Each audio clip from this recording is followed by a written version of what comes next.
Bonjour à toutes et à tous. Donc, on va se présenter, donc je vais juste le dire juste après.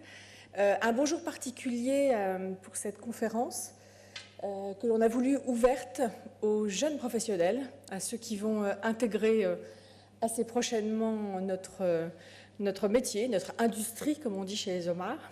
Donc, un grand merci aux étudiants de la Sorbonne, de l'ESSEC, de Nanterre, qui finissent un cursus Master 2 ou autre et qui vont avec joie et plaisir découvrir ce métier.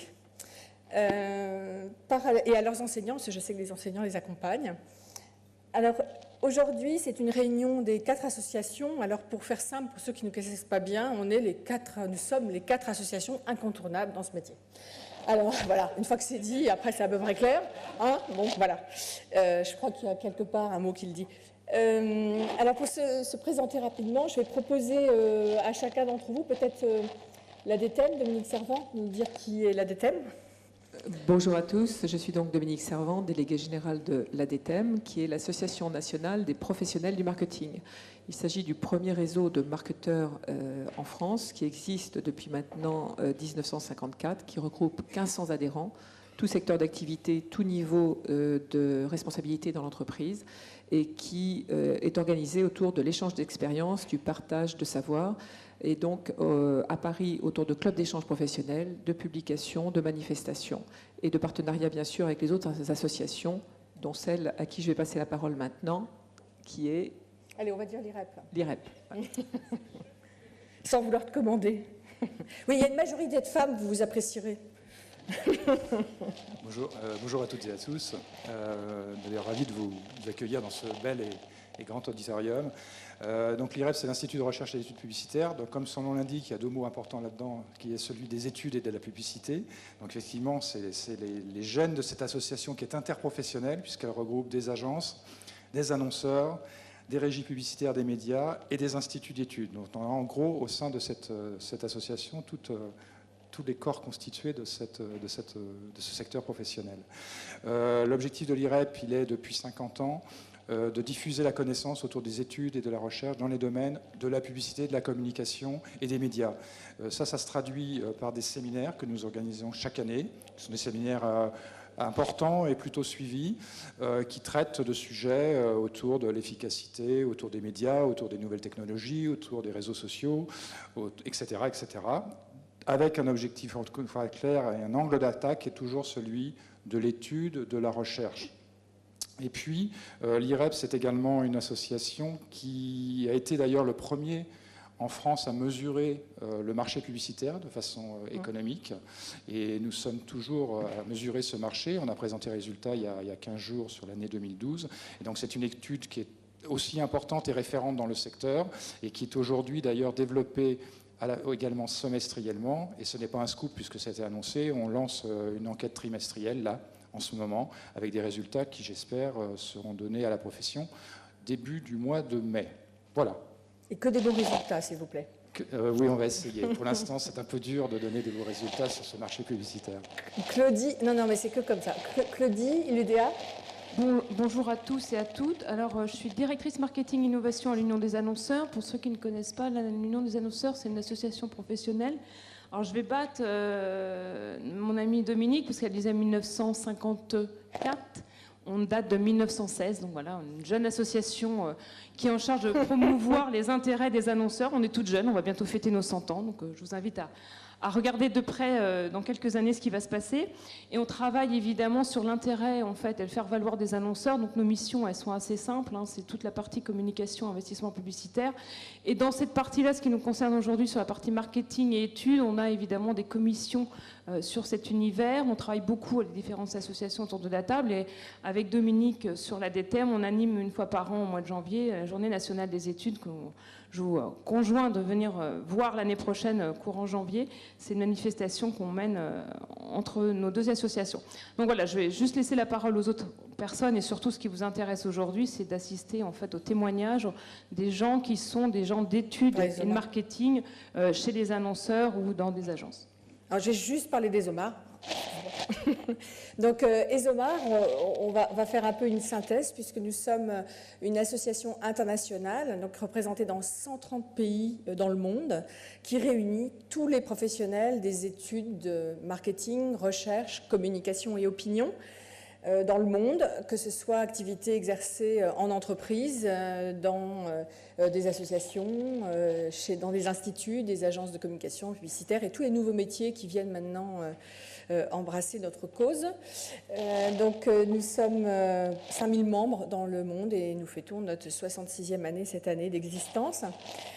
Nous avons l'originalité d'être représentés par 2 professionnels en activité, qui sont représentés ici par Anne Dionysifon, qui est la deuxième, juste à côté de l'IREP, qui représente je dirais l'activité études chez l'annonceur, puisqu'elle travaille elle-même chez Carrefour, et puis moi-même plutôt les activités chez les instituts, les agences et tous les prestataires nombreux qui font ce métier. Donc j'ai moi-même une agence qui s'appelle Adéquation.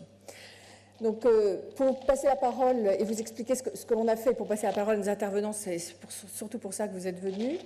On avait très envie de vous montrer comment, effectivement, nous sommes relativement bousculés, perturbés, mais en même temps en changement, et on adore ça, parce que je crois que quelque part, on est tous des chercheurs, et tout ce qui est nouveau, on adore s'y adapter et aider tout le monde à accompagner, je dirais, les entreprises pour mieux rencontrer leur marché.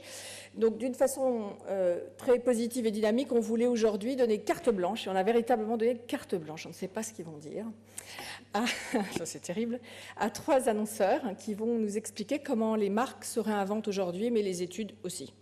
Et puis, après chaque intervention, je propose qu'on laisse la parole à la salle, si vous voulez poser des questions après chaque intervention, et puis on bouclera l'ensemble, tous ensemble. Donc, je passe peut-être la parole à Anne, qui va nous présenter notre premier intervenant.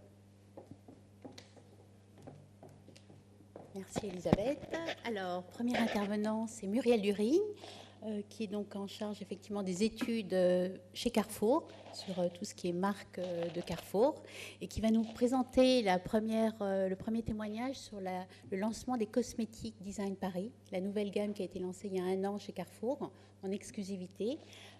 Donc Muriel, si tu veux partager avec nous ces éléments-là, sachant qu'on excuse Marie-Caroline qui devait être présente et qui malheureusement n'a pu le faire ce matin.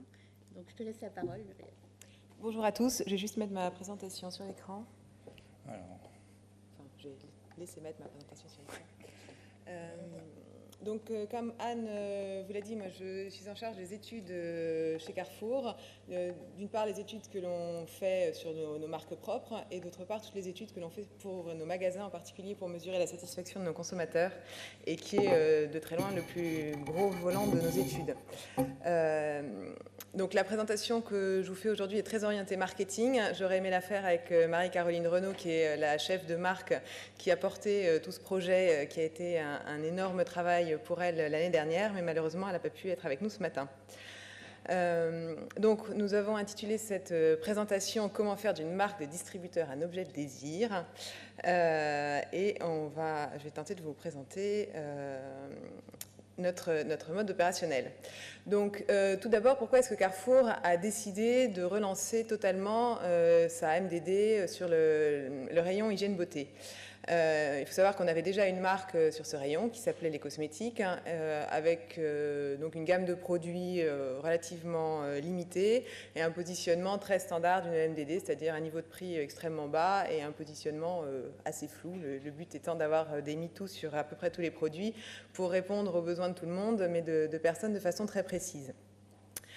Or, l'hygiène beauté est un secteur clé et il a été donc décidé de retravailler totalement cette marque, d'une part pour renforcer l'image de Carrefour. Le message que l'on veut porter, c'est les prix bas, la confiance en plus, et le positionnement qui a été choisi pour cette gamme d'hygiène beauté, qui est une marque de luxe accessible, nourrit ce message. D'autre part, développer des marques de distributeurs, ça permet de recruter et surtout de fidéliser des clients à notre enseigne, puisque ce sont par définition des produits qui ne sont disponibles que chez nous. Et donc, si on arrive à avoir des produits qui font rêver nos consommateurs, eh bien, on les fait venir chez nous et on les fait venir de façon plus exclusive. Enfin, la catégorie hygiène beauté, c'est une grosse catégorie dans laquelle la marque de distributeur avec une petite part des ventes. Et donc, un des objectifs clés était de développer cette catégorie en y lançant une gamme de 650 références qui s'adresse à tous les types de femmes. Ça, donc c'était les objectifs. Pour y arriver, il y avait quand même 3 défis majeurs à relever en un temps très court. D'une part, il fallait gagner en attractivité. D'autre part, créer de la crédibilité. Et enfin, pour avoir une chance d'être vendu, gagner de la visibilité. Donc, sur le marché de l'hygiène beauté, clairement, l'attractivité est clé. Il ne suffit pas de mettre le mot Carrefour sur un produit et d'avoir des prix bas pour que les clientes se jettent sur nos produits. C'est voilà, des produits qui fonctionnent à la séduction et à l'envie. Et donc, il est compliqué pour une marque de distributeur d'arriver à actionner ces différents leviers. Ensuite, autant Carrefour a une totale légitimité à développer des produits alimentaires ou des produits de PGC de base. Après, investir sur l'hygiène et en particulier sur la beauté, ça demande d'être crédible sur ce marché. Clairement, on rentre dans la sphère intime. Enfin, les femmes n'ont pas envie de se mettre n'importe quel produit sur la peau. Et il est très important de travailler la crédibilité de notre offre. Et enfin, sur un marché qui est très largement promu en publicité, où il y a des marques nationales extrêmement fortes, si notre gamme va avoir une chance d'être achetée, il faut qu'elle gagne en visibilité. Alors, comment travailler l'attractivité d'une marque? Assez basiquement, en retravaillant totalement son mix marketing. Donc, la grosse partie du travail a été de créer une offre, donc qui a été très nettement élargie, et surtout qui a été finement segmentée. Et ensuite, sur la base de cette nouvelle offre, eh bien, on a construit une nouvelle identité de marque. Donc, il y a eu on a refait totalement les packaging. On a choisi un nouveau logo et une nouvelle baseline qui correspondait au nouveau positionnement de la marque. Donc, une offre large en hygiène beauté, c'est une offre qui couvre toutes les grandes catégories de l'hygiène beauté. Donc, les produits pour le corps, qui sont plutôt des produits d'hygiène. Des produits pour le visage, donc à la fois des démaquillants, etc., des produits hydratants et toute une gamme anti-âge, des soins capillaires, des shampoings, des produits coiffants, des colorations, du maquillage, ce qui était une innovation puisqu'on n'était pas du tout présent sur ce segment-là et que la plupart des distributeurs ne sont pas présents, et enfin toute une gamme d'accessoires. Cette offre élargie de 650 références, on n'a pas envisagé de la mettre en rayon d'un bloc. Il a fallu la segmenter de façon très précise pour que nos consommatrices s'y retrouvent et qu'on montre qu'on couvrait les différents besoins que peuvent exprimer les consommatrices sur le rayon d'hygiène beauté. Je parle de consommatrices parce qu'il y aura vraisemblablement un jour une gamme homme, mais pour l'instant elle n'est pas en rayon. L'offre a été segmentée comme on vous le présente là. Si on va commencer par la gamme Essentials, qui est en fait la gamme qui joue le vrai rôle d'une marque de distributeur. Donc c'est notre offre entrée de gamme avec des produits relativement basiques qui sont vendus comme des produits de beauté raisonnables avec une offre qui correspond aux besoins de toute la famille. Ensuite, deuxième niveau de gamme, la gamme Nectar of Nature, qui est donc à un niveau de prix légèrement supérieur, qui pour le coup est la gamme la plus étendue, donc elle couvre vraiment l'intégralité des catégories, et elle travaille l'axe de la beauté naturelle, donc c'est une gamme à base d'extraits de plantes, une partie de la gamme est bio, mais pas toute la gamme, et elle joue clairement sur la séduction naturelle. Troisième segment, pour le coup, un segment de beauté plus technique, je ne sais pas pourquoi mon terme a disparu sur la slide, c'est la gamme Science qui, elle, donc, travaille des produits plus sophistiqués, qui sont du coup ciblés sur tous les soins visage et qui ont un niveau de prix légèrement plus élevé.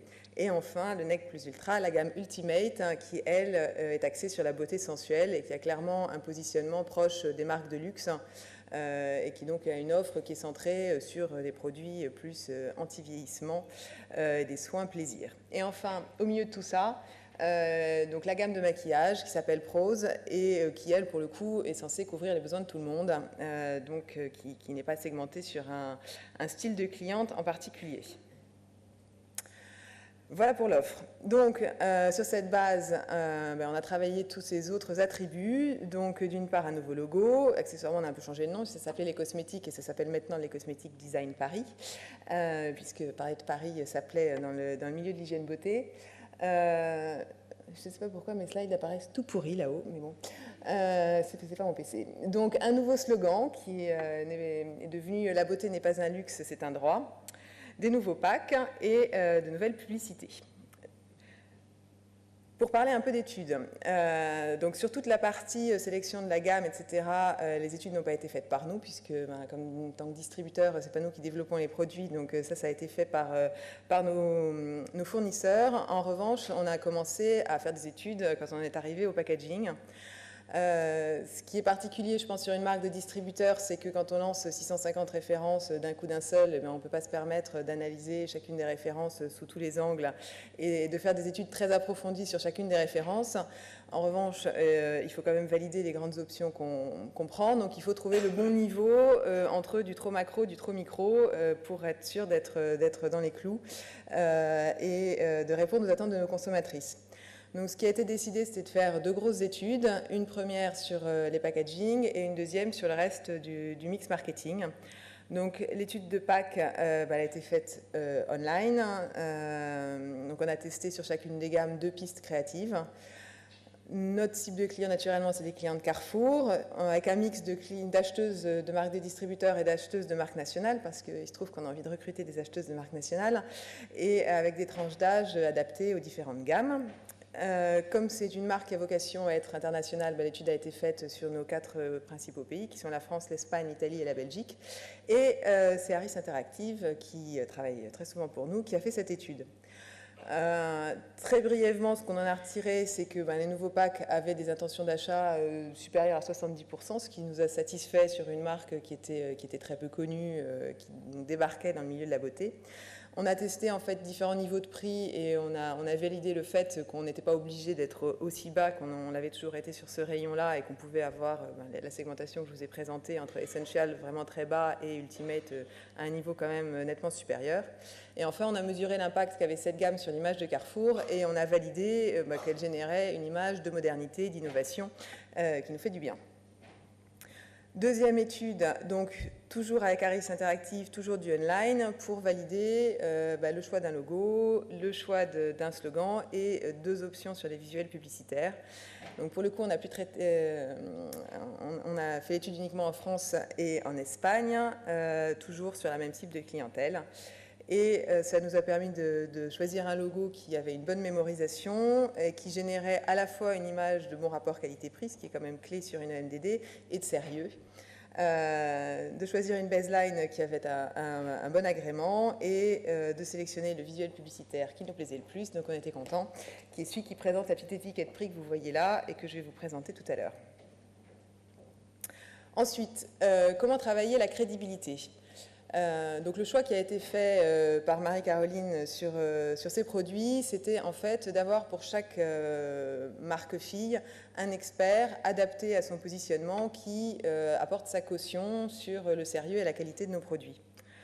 Donc sur la marque Essentials, dont les produits, comme on dit, sont relativement basiques, on a choisi la caution d'un médecin qui valide le fait que ces produits sont testés sous contrôle médical et qui sont donc de bonne qualité, qui ne génèrent pas d'allergie, etc., etc. Ensuite, sur la marque Nectar of Nature, on a sélectionné un phytothérapeute qui apporte donc sa caution sur la façon dont les plantes sont utilisées. Voilà. Sur la marque Kerascience, qui est donc la marque de produits capillaires, qui est une marque qui se calque sur l'offre de soins qu'on trouve dans les salons de coiffure, on a trouvé un expert coiffeur dans les studios. La gamme scientifique, donc Hydrascience, Edge Science, pour le coup, comme elle a un positionnement bien plus scientifique et médical, c'est une dermatologue qui est partenaire sur cette marque.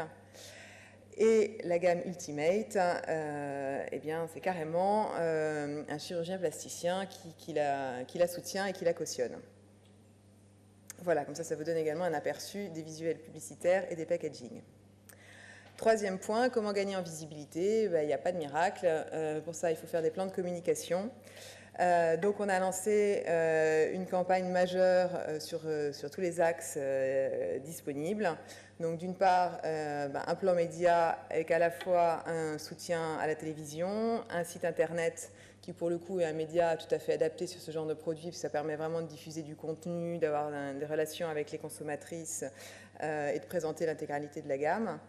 De la communication dans la presse, également de l'affichage qui n'apparaît pas là.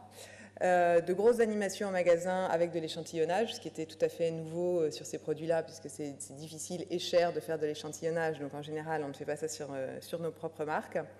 Des relations presse, du CRM avec des mailings ciblés auprès des consommatrices qui nous semblaient les mieux ciblées pour cette marque, et enfin de la com interne. Alors, je vais essayer de vous lancer, non pas le film publicitaire, mais le film institutionnel qui vous présente toute la gamme, parce que chaque film publicitaire ne porte que sur une des marques filles, donc je ne peux quand même pas vous montrer les 5. Chaque matin, plongez dans des torrents de fraîcheur, 2,55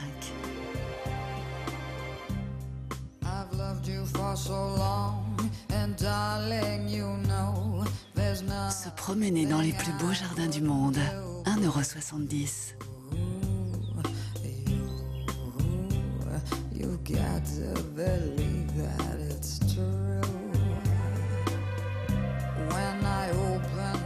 S'offrir les conseils de notre dermatologue, 10,30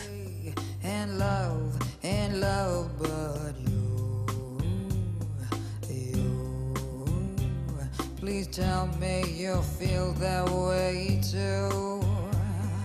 S'offrir un coiffeur à domicile, 2,40 €. Faire venir chaque jour un make-up artiste chez soi, 7,50 €.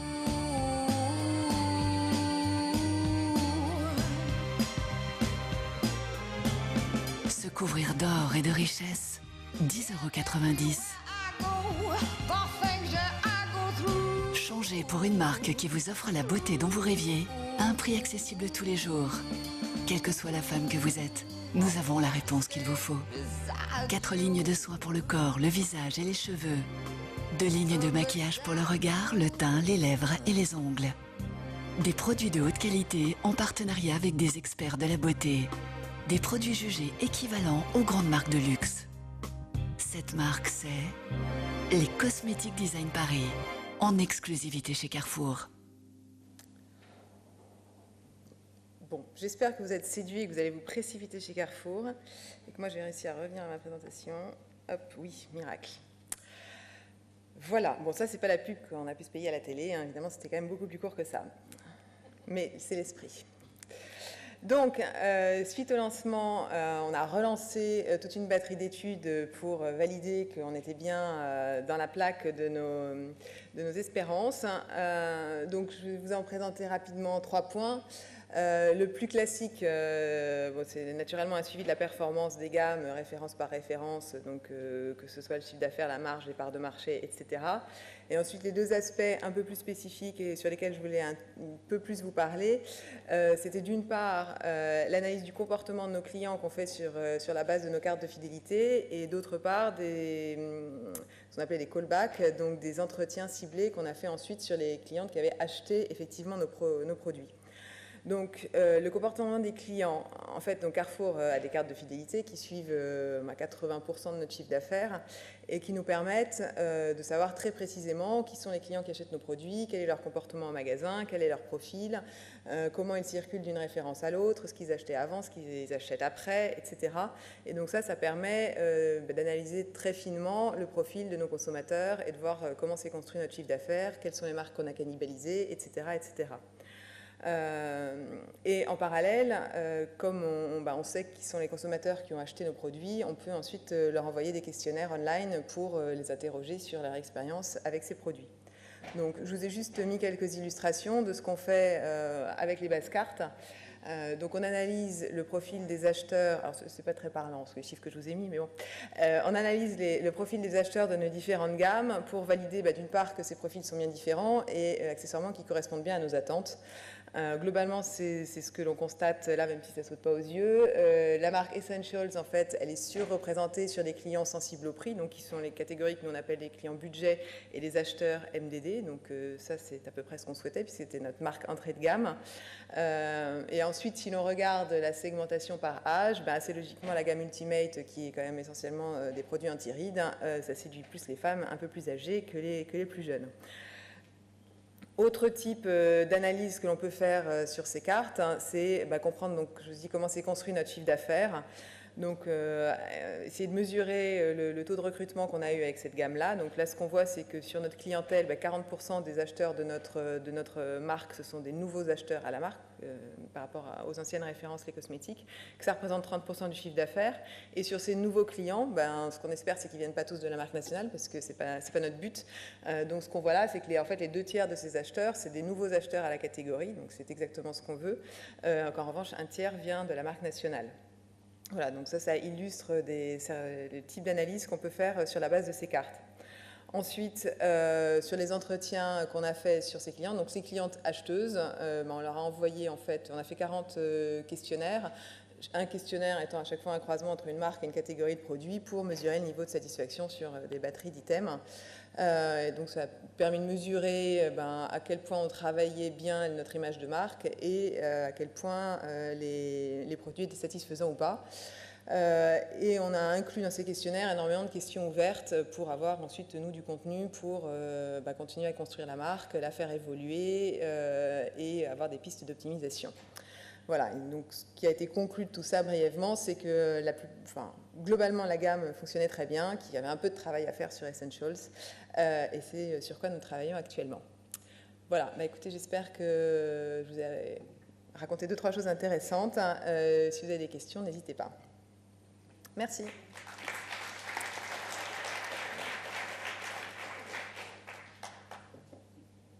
Merci Muriel.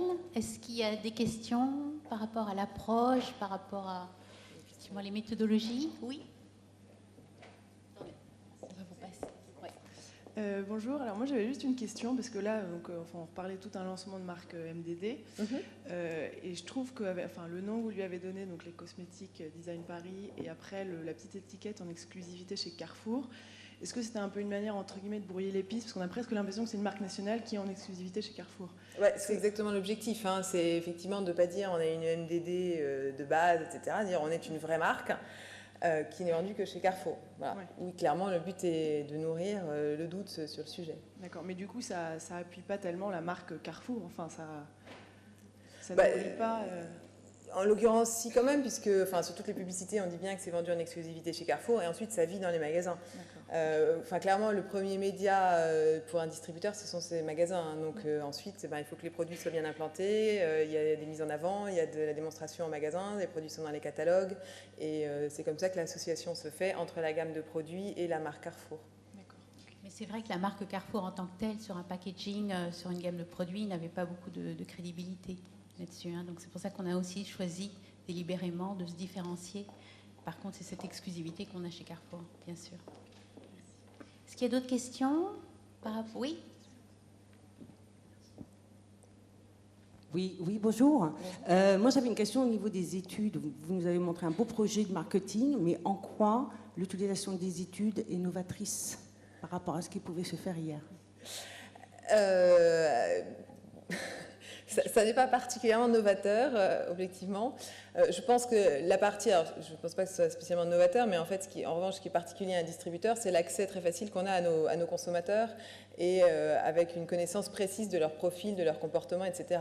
Le fait est qu'on a, nous, un accès direct à 8 millions de consommateurs en France, auxquels on s'adresse assez régulièrement via des études online, qu'on étudie via les cartes de fidélité, et voilà. Bon, après, est-ce que c'est particulièrement novateur? Je dirais que la particularité, c'est aussi d'avoir testé énormément de produits, hein, lancer une gamme aussi large en peu de temps, parce que finalement, ça s'est fait en l'espace de 9 mois, je crois, le développement. C'est quand même quelque chose d'assez unique, avec des études, je dirais, qui ont été faites sur plusieurs produits, plusieurs gammes en même temps, hein, donc sans effectivement la profondeur qu'on peut avoir sur une marque nationale. Donc c'est une particularité quand même aussi des études. Hein. Est-ce qu'il y a d'autres questions? Si je puis me permettre, je rajouterais bien du point de vue institut et pas celui qui a du tout travaillé dessus, un complément par rapport à votre marque. L'objectif de l'interrogation que nous avons eue auprès des annonceurs, c'était de montrer aussi que les études pouvaient s'adapter aux nouveaux besoins. Et typiquement, comment on travaille avec un distributeur qui a tout en main, on parle beaucoup de big data, et pourtant qui a besoin d'un institut pour l'accompagner dans la méthodologie, même si ça appelle les méthodologies assez traditionnelles et moins traditionnelles, qui sont d'aller sur Internet, d'interroger en petit nombre, mais quantitativement. Enfin, ce n'est pas forcément des innovations, mais c'est comment les études aussi s'adaptent et continuent et continueront, on en est certain, à accompagner, y compris des distributeurs qui, a priori, pourraient tout faire tout seuls. Oui, on ne le souhaite pas, je vous rassure. Merci. Bonjour. Merci. J'ai une question. Merci pour votre présentation. Il me semble que la dimension de crédibilité, voire même de légitimité de Carrefour à faire une job, enfin, cette extension de marque est capitale et primordiale. Du coup, ma question est, est-ce que vous avez testé l'efficacité de votre stratégie de légitimisation de Carrefour? Est-ce que vous l'avez testé et si oui, quels étaient les résultats? Est-ce que les gens percevaient que c'était bien crédible que Carrefour soit légitime à lancer cette marque? La façon, alors on n'a pas interrogé sur est-ce que Carrefour est légitime on a toujours posé des questions sur est-ce que ces produits donnent de Carrefour une image plus innovante, plus moderne, etc. Et en général, la réponse est oui. Voilà. Après, il est évident que le lien n'est pas... Enfin, je pense que ça aide et ça construit petit à petit l'image des magasins. C'est sûr que ce n'est pas le levier le plus puissant pour bouleverser l'image de Carrefour, mais oui, c'est en tout cas ce qui ressort des études. Oui, bonjour. Bonjour. Est-ce que dans vos études, puisqu'on voit que la campagne joue sur un flou, on a l'impression que c'est une campagne pour Yves Rocher ou pour d'autres marques, est-ce que les clients ont cité ces marques-là comme des marques de référence pour vous inspirer? Par exemple, pour les codes dans votre campagne de pub, la marque Bio ressemble beaucoup aux pubs qu'on voit actuellement pour Yves Rocher qui utilisent ces codes-là. Est-ce que les clients se sont dit j'achète un produit Yves Rocher ou de suite ont remarqué que c'était un produit Carrefour Alors, j'ai pas la réponse à ça. Enfin, je pense que sur le coup, sur Yves Rocher, il peut pas y avoir de confusion possible puisqu'ils ils sont distribués exclusivement dans leur réseau et nous dans le nôtre. Je ne pense pas qu'il y ait de confusion. Voilà. Après, le fait est que pour l'instant, donc on met en avant 5 nouvelles marques. Il faut un certain temps pour les établir, que les gens les connaissent, les reconnaissent, etc. Après, qu'il y ait confusion avec d'autres marques existantes, type Yves Rocher, sincèrement, je pense pas.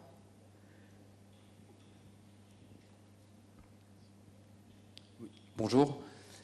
J'avais une question concernant la stratégie social media. Je suis là. Je ne vois pas. Ah. Bonjour. Vous avez parlé d'une stratégie de communication 360. Est-ce que des dispositifs ont été mis en place pour écouter les conversations autour de cette nouvelle marque? Est-ce que l'Institut vous a conseillé sur comment écouter les marques? Alors, j'aimerais beaucoup. On a eu des propositions, etc. Le fait est que pour l'instant, on n'a pas du tout eu de budget pour le faire. Donc, la réponse, malheureusement, est non. Donc, tout ce que j'ai pu étudier, c'était les verbatim des clients dans les entretiens online qu'on a fait. Clairement, je pense que c'est un vrai besoin chez Carrefour en général d'étudier tout ce qu'on a comme bruit dans les médias et pour l'instant, on ne le fait pas. Oui, enfin, on a des pages Facebook, mais on ne peut pas dire, enfin, on n'a pas un institut d'études qui nous suit pour les analyser. Hein. Il y avait une autre question ici, je crois. Ouais. Oui, vous avez une question. Bonjour, vous nous avez parlé beaucoup d'études online. Je voulais juste savoir sur une catégorie de produits aussi affectifs que les cosmétiques, si la distanciation éventuellement qu'apportent les études online n'a pas posé un problème par rapport à cette catégorie. Alors, il y a certainement une limite. Après, il y a, en revanche, ce que je n'ai pas présenté là, parce que ce n'est pas nous qui nous en occupons, il y a tous les tests qualité qui sont menées par ailleurs, d'une part par notre service qualité, d'autre part par nos fournisseurs, où là, les produits sont placés chez les consommatrices, sont testés, sont manipulés, donc toute cette partie-là est faite aussi. Et je ne sais pas si vous avez vu dans les publicités, il y a à chaque fois testé pendant 7 jours, etc. Donc ça a réellement été fait, et je pense que ça compense l'effet du online qui forcément, effectivement, biaise légèrement les résultats. Mais le fait est que, vu le nombre de packaging qu'on avait à traiter et les budgets dont on dispose, malheureusement, on ne peut pas faire des choses beaucoup plus sophistiquées.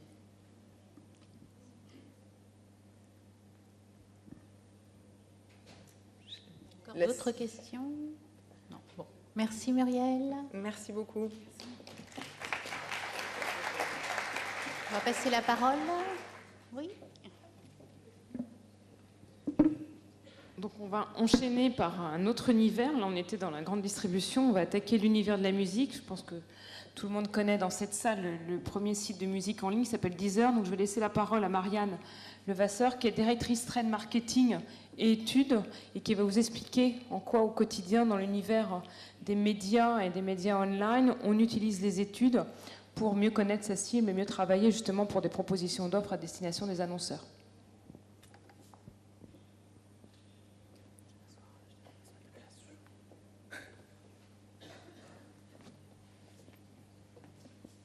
Bonjour. Oui, alors donc on va passer à un autre univers là.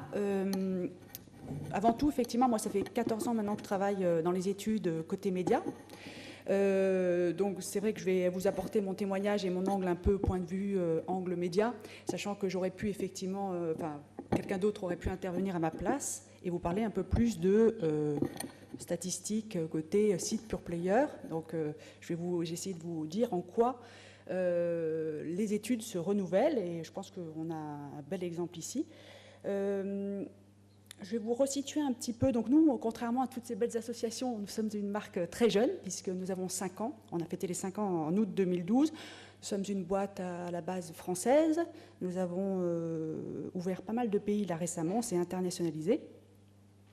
Donc je vais juste vous rappeler quelques chiffres clés pour vous dire à quel point la marque Deezer en France a connu un très beau succès. Alors un succès d'audience avec aujourd'hui plus de 5 millions de visiteurs uniques. Donc c'est assez important en termes de pénétration sur le média Internet.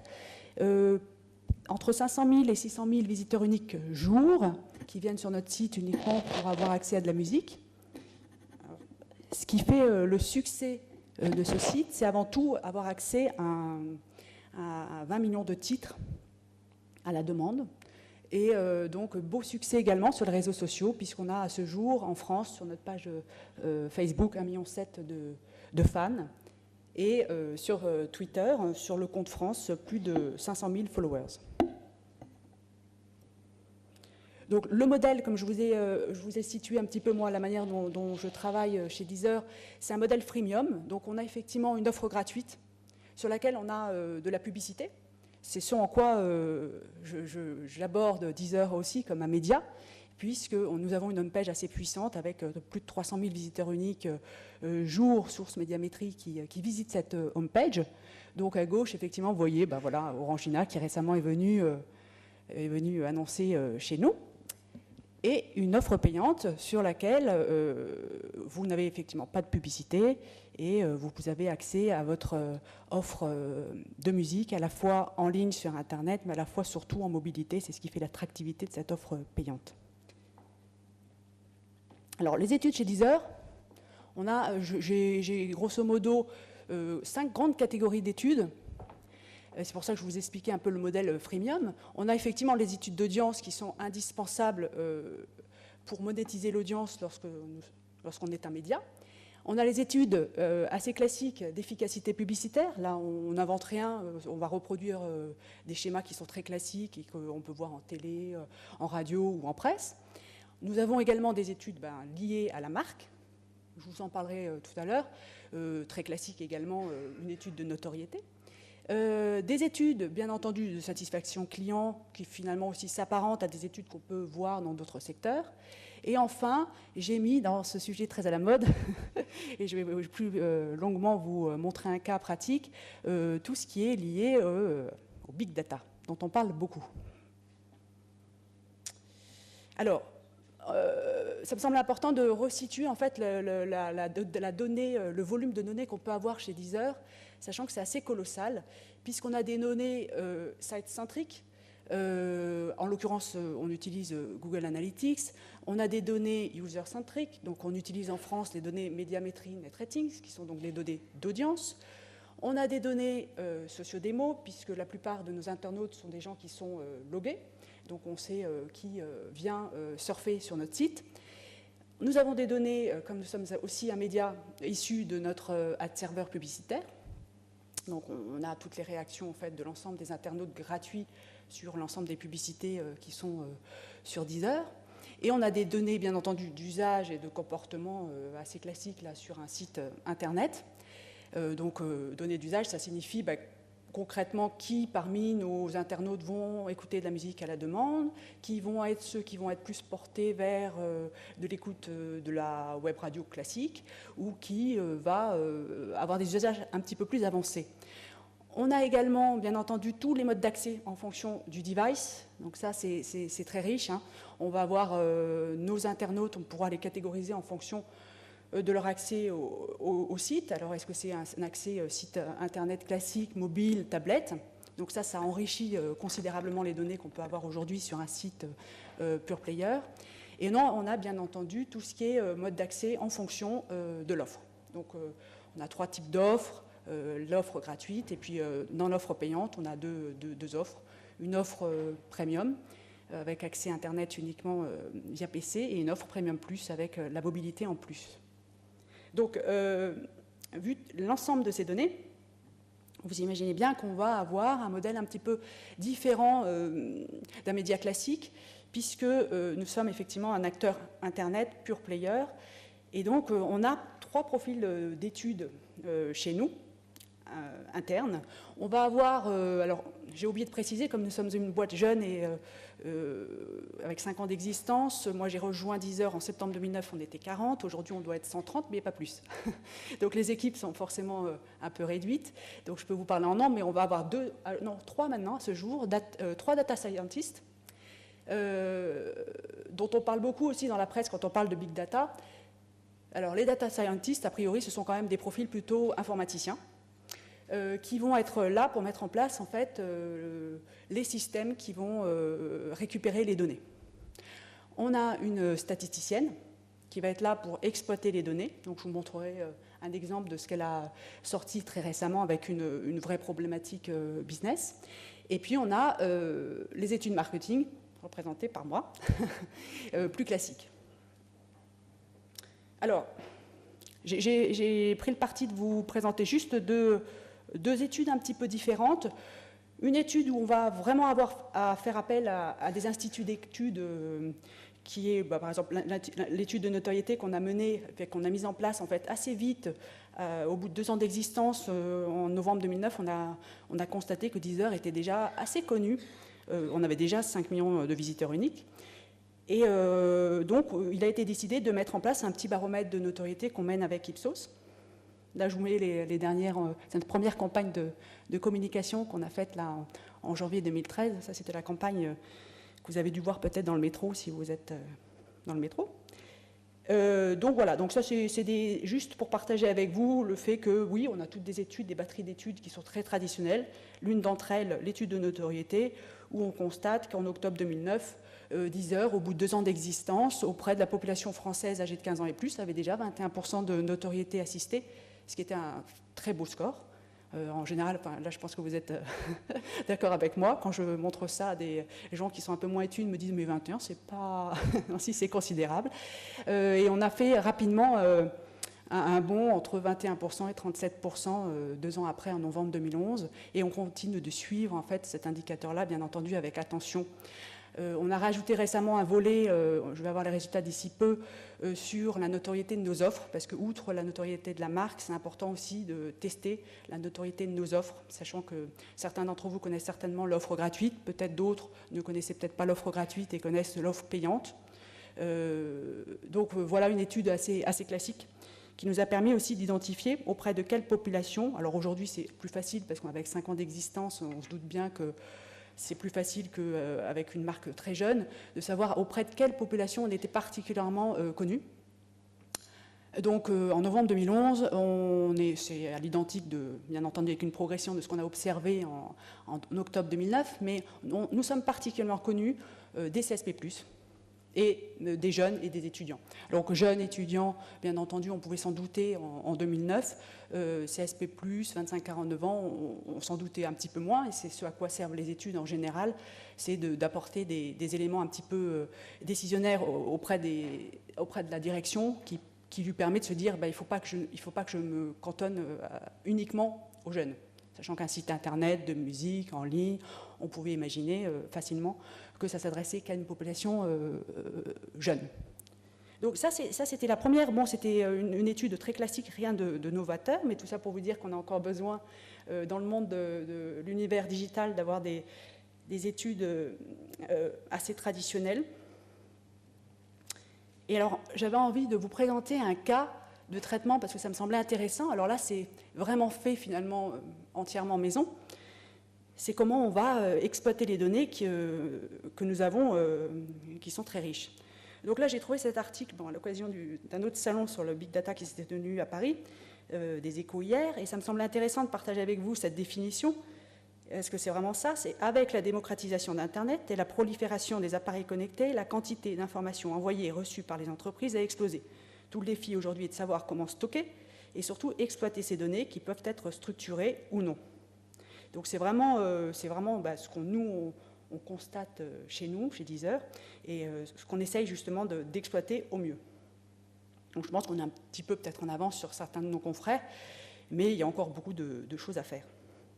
Alors, je vous ai pris un exemple d'analyse de données sur les amateurs de musique classique. Alors, bien entendu, comme toute étude, il y a des partis pris que je partage avec vous. L'idée, alors bien entendu, vous savez qu'on a un catalogue de 20 millions de titres, on a pas mal de titres divers et variés dans des genres musicaux très, très différents. Ça va de rock, pop, hip-hop. Musique classique, on en a, mais nous ne sommes pas les spécialistes à ce jour. On a décidé de regarder de plus près, en fait, quels étaient les gens qui écoutaient quand même de la musique classique chez nous. Donc le parti pris, ça a été d'isoler les utilisateurs ayant écouté au moins un titre de musique classique sur une semaine. Donc 2 objectifs. Le premier objectif, c'était quantifier, c'est-à-dire appréhender la taille de l'audience amateur de musique classique. Et le deuxième objectif, c'était de qualifier donc l'audience, bien entendu, des amateurs de musique classique. Alors, je ne partagerai pas avec vous le premier point, le résultat, mais je partagerai avec vous la qualification. Ça reste, bien entendu, un peu confidentiel. Alors, la méthodologie, alors là, bien entendu, j'ai un peu révisé mes bases statistiques, puisque moi, je ne suis pas statisticienne. Malheureusement, ma statisticienne n'a pas pu se joindre à moi, mais je vais essayer de vous dire un petit peu les grandes lignes de la méthodologie. En fait, on se trouve confronté à énormément de données. On a beaucoup d'utilisateurs qui ont écouté au moins un stream de musique classique, avec énormément de variables. Ces variables, elles sont à la fois quantitatives et qualitatives. Donc, sexe, âge, device, Facebook connecté ou pas, les favoris. Est-ce que vous avez des albums en favoris, des playlists en favoris, le temps passé sur le site. Enfin, toutes ces données, on les a. Et elles sont donc, comme je vous le disais, de différentes natures. Donc, on va procéder à une analyse de données qui a été choisie par notre statisticienne, qui est l'ACM, donc analyse des correspondances multiples, qui va permettre en fait de passer à un stade où on n'aura que des variables quantitatives. Sur ces variables quantitatives, un partitionnement est fait, parce qu'en fait la big data, c'est ça, c'est énormément de données, donc on ne peut pas directement passer de l'ACM à une typologie. Donc il y a un partitionnement qui est fait, qui permet d'avoir plein de classes d'utilisateurs. Et enfin, notre statisticienne a procédé à une classification, CAH, classification ascendante hiérarchique, sur les résultats du partitionnement. Donc du coup, d'un nombre de classes d'utilisateurs, on est passé à peu de classes qui ont été donc trouvées grâce à toutes ces méthodes d'analyse de données. Et enfin, bien entendu, on procède à la caractérisation. Pour décrire les résultats, on va relier les classes finales aux caractéristiques des individus qui la composent. Et là, après cet aparté méthodologique, on passe à quelque chose qui est peut-être plus facile à appréhender, c'est du coup la catégorisation des amateurs de musique classique. Donc, on aurait pu tomber sur 5 classes. Nous avons une typologie en 3 classes. Alors, avec 2 axes, c'est le temps passé et l'âge. Et donc, on a notamment trouvé en bas à droite une catégorie de gens qui a été nommée Classical Music Fan, qui compose 42% en fait, des amateurs de musique classique sur le site Deezer. Et donc, on peut caractériser cet ensemble de Classical Music Fans. Ce sont des gens qui sont plutôt utilisateurs de notre service via le web, qui sont plutôt peu consommateurs en termes de temps passé du site et qui sont a priori peu consommateurs de ce qu'on appelle library, c'est-à-dire toute la bibliothèque, tout ce qui concerne la réalisation de playlists, enfin, qui sont des usages un peu avancés du site. Donc ce sont des gens qui sont finalement qui ont un usage peu avancé. Et enfin, donc 2 autres catégories. En haut à droite, ce sont les gens qui sont catégorisés dans cette catégorie d'open-minded, qui sont des gens qui sont plutôt fans et plutôt consommateurs de tas de musique, et qui vont être des membres payants.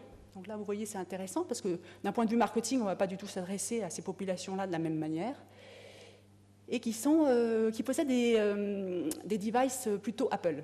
Donc ça, c'est aussi très important, très intéressant, et qui vont utiliser massivement en fait, la bibliothèque, et vont avoir donc des artistes en favoris, des albums, et également des playlists, donc des usages avancés. Donc ça, c'était juste pour partager avec vous ce mapping. Du coup, de cette catégorisation sur ces 2 axes, on peut après effectivement comparer le profil d'écoute des amateurs de musique classique. Donc, au début, on a les 3 catégories qu'on retrouve à gauche, et puis à droite, on a le consommateur lambda, Deezer, moyen. Donc, au final, qu'est-ce qu'on constate ? On constate que l'écoute de musique classique va se faire au détriment des musiques dites urbaines, à savoir le hip-hop, puisque vous voyez qu'à droite, un consommateur lambda de Deezer va avoir 10% de sa consommation allouée à du hip-hop, alors qu'un consommateur de musique classique en moyenne, d'ailleurs, elle n'apparaît pas là sur la moyenne, on ne le voit plus, le bleu un peu cyan, on ne le voit plus, donc c'est vraiment au détriment des musiques urbaines.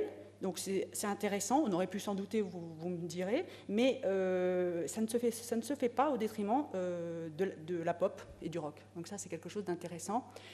Donc, une fois qu'on a fait ça, on a des applications, bien entendu, marketing. Donc les applications les plus évidentes, c'est bien entendu des applications marketing et des applications qui peuvent être aussi d'ordre relation client. Pourquoi ? Parce qu'en fait, ça va permettre de segmenter un marché et de mieux cibler le consommateur et d'adapter l'offre. On voit bien qu'on a quand même 3 catégories qui sont très différentes, très distinctes. Et si on souhaite se lancer sur une offre plus riche en termes de musique classique, ça nous permettra de mieux savoir comment faire, sachant qu'à ce jour, j'ai oublié de vous préciser, on a 12 genres musicaux qui sont identifiés sur la homepage sur laquelle vous pouvez aller voir les nouveautés. Parmi ces 12 genres, nous n'avons pas justement musique classique. Donc c'était la question. On a jazz, on a pop, rock, tout ce que j'ai mis là, mais nous n'avons pas musique classique, sachant que les droits, il faut acquérir les droits, c'est autre chose, d'autres négociations avec les majors. D'où notre interrogation de se dire est-ce qu'il y a un marché, est-ce que c'est intéressant, sachant qu'il y a un concurrent sur le marché français qui ne s'occupe que de la musique classique, enfin prioritairement de la musique classique et du jazz. Donc c'est intéressant de se poser la question, de se dire est-ce qu'il y a un marché qui existe et est-ce que nos internautes Deezer finalement pourraient être intéressés par une telle mise en avant. Alors les enjeux, ça c'est un petit peu plus d'ordre générique. Les enjeux en fait, de la big data chez Deezer, c'est finalement des enjeux de stockage, bien entendu, des enjeux d'analyse. Et c'est vrai que moi, quand je suis arrivée il y a 3 ans et demi, il y avait déjà l'internalisation de l'exploitation des données avec une statisticienne qui était déjà là, recrutée. Donc ça, c'était peut-être un peu précurseur, sachant que pas mal d'acteurs sur le marché font appel à des cabinets de conseil. En revanche, oui, les data miners, pas les data miners, excusez-moi, les data scientists sont des gens qui sont arrivés un peu plus récemment chez nous. Ils ont été recrutés à partir de mai 2012. Et vous voyez, ils sont déjà 3. Donc c'est vraiment, voilà, ce sont des gens qui vont extraire la donnée. Et ça, c'est des fonctions qui vont, a priori, être de plus en plus demandées Et je pense qu'il y a de plus en plus de grandes écoles qui vont offrir des cycles un peu spécialisés dans ce genre de métier, parce que je pense que le marché va être là, et en revanche, il n'y a peut-être pas encore suffisamment de gens formés à ces métiers. Donc après, il y a un enjeu, outre l'analyse, c'est bien entendu un enjeu d'interpréter et de donner la valeur à ces informations. Ce n'est pas le tout d'avoir effectivement une manne d'informations extrêmement importante. Il faut l'interpréter, et du coup, la nécessité, alors ça j'ai repris ça, c'était un petit qui évoquait ça justement dans l'article d'hier des Échos, la nécessité pour les entreprises d'avoir évidemment un vrai chef d'orchestre pour mettre en musique toutes ces données. Alors après, est-ce que c'est le data scientist, est-ce que c'est le statisticien, ou est-ce que ce sont les études de marketing au sens plus... Voilà. Je pense que c'est un doux mélange des trois profils, et c'est surtout une bonne orchestration au sein de l'entreprise, sachant qu'on peut effectivement ne pas dépendre forcément de la même personne, ces trois fonctions. Donc je pense que ça se fait en bonne intelligence, et que ça va être un doux mélange des trois profils qui sont assez différents, puisqu'on a un profil plus informaticien, un profil plus statisticien et un profil un petit peu plus opérationnel avec études de marketing. Donc voilà, c'était ce que je voulais partager avec vous. Je ne sais pas si vous avez des questions.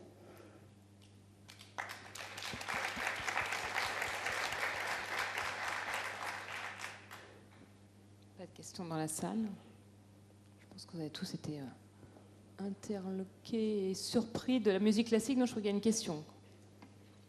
Oui, j'avais une question concernant l'analyse de données qui permet d'avoir donc 3 classes de population. J'imagine que vous avez la possibilité automatique pour chaque internaute de l'associer directement à une de ces populations, une de ces classes, pour lui envoyer les informations et les messages appropriés. Ah oui, tout à fait, oui. A posteriori, oui. D'accord. Oui, voilà. Oui, c'est l'intérêt, oui. Une newsletter adaptée, enfin voilà, oui, effectivement. D'autres questions? Donc on va passer sur un autre média. Alors je laisse la parole à Philippe. D'autres questions? Il y a un bon sujet. La notion de chef d'orchestre, c'est un bon sujet qu'on traite, nous, à l'UDA. Je pense que les autres associations le traitent aussi. Parce que dans les organisations chez les annonceurs, et je pense que c'est le même cas dans les médias et chez prestataires d'études, mais le chef d'orchestre, c'est important justement par rapport à la big data. Qui centralise, ça on arrive à le voir, quels sont les outils, on arrive encore à voir, mais qui gère en fait toute cette force d'information et la manière dont on peut la traiter. Je pense que c'est un bon sujet et qui pourrait faire un sujet pour l'année prochaine au printemps des études. On va y réfléchir entre les différentes associations. Oui, je crois pas, pour compléter ça, et c'est vrai autant de point de vue institut qu'à l'intérieur des entreprises, les responsables études dans les entreprises ont été relativement malmenés ces dernières années, et je crois que plus que jamais les entreprises qui ont compris qu'il fallait ces chefs d'orchestre sont vraiment avec une longueur d'avance très nette.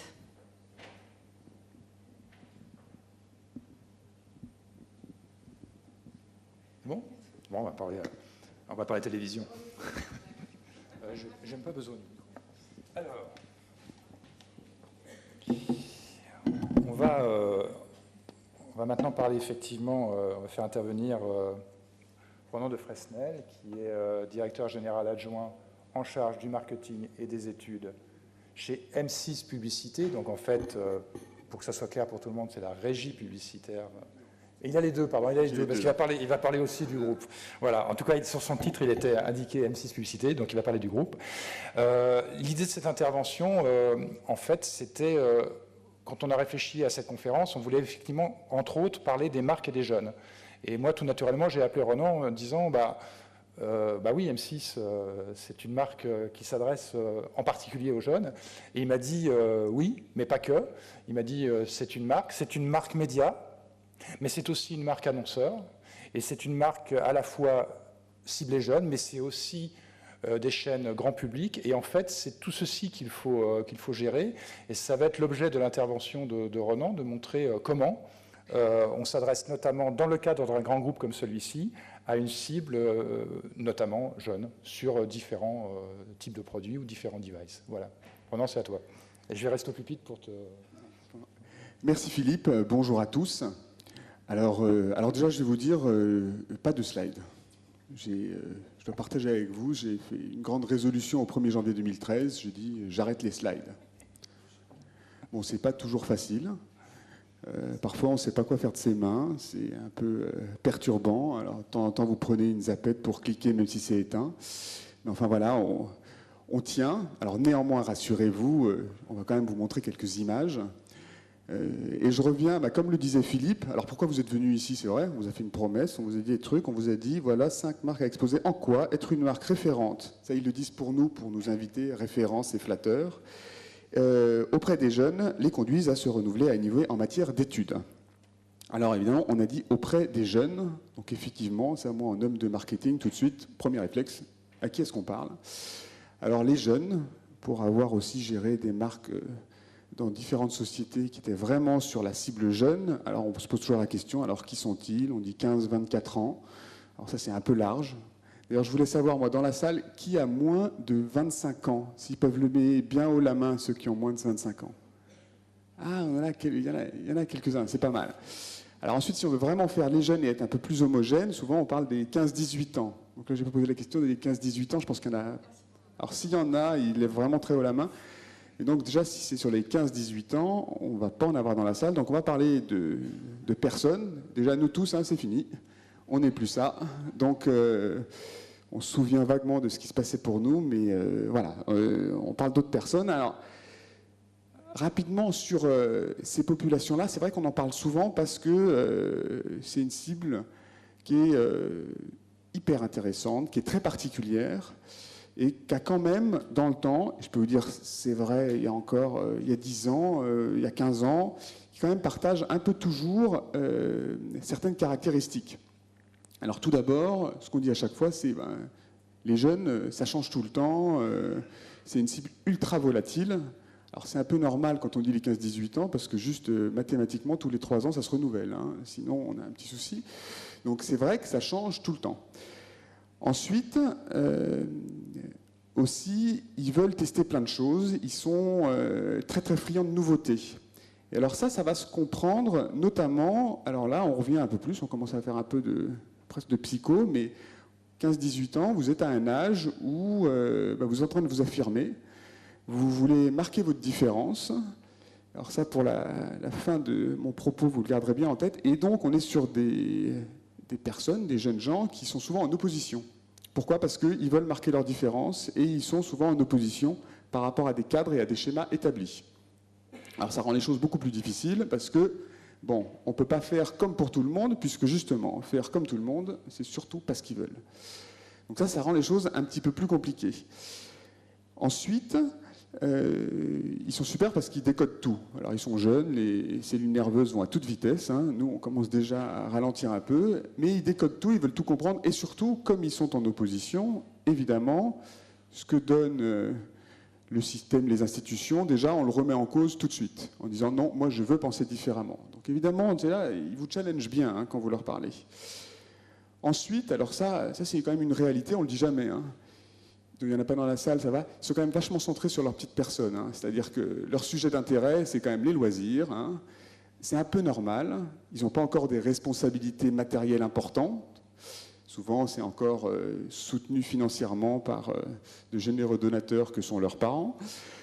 Et donc, on est beaucoup sur le registre des loisirs, sur le registre de... donc les sujets, en gros, ils trient beaucoup, les sujets. Et ça, c'est important parce que quand vous voulez capter leur attention, il y a des sujets, c'est très facile. Il y a d'autres sujets, c'est beaucoup plus dur. Donc ça, il faut le garder en tête. Et ensuite, aussi à garder, et parfois à tordre le cou à certaines idées reçues, sur cette tranche, cette étape de la vie, il y a des contraintes d'argent quand même, alors même s'ils n'ont pas des postes de dépenses énormes, mais non plus ils ne roulent pas sur l'or, voilà. Par contre, ils ont beaucoup de temps.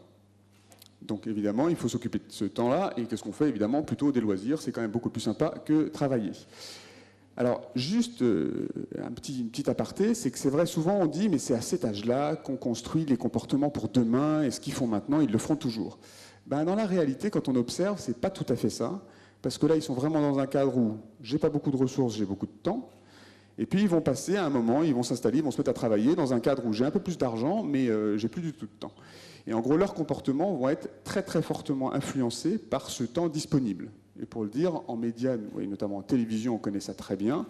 Certes, ils ont une durée d'écoute télé, alors qui est quand même assez large, hein, c'est plus de 2 heures par jour, qui est relativement plus faible que les autres populations, mais dès qu'ils vont grandir, s'installer et commencer même à se mettre en couple, puis ensuite avoir des enfants, et ben, ils vont regarder de plus en plus la télévision, comme les générations avant eux.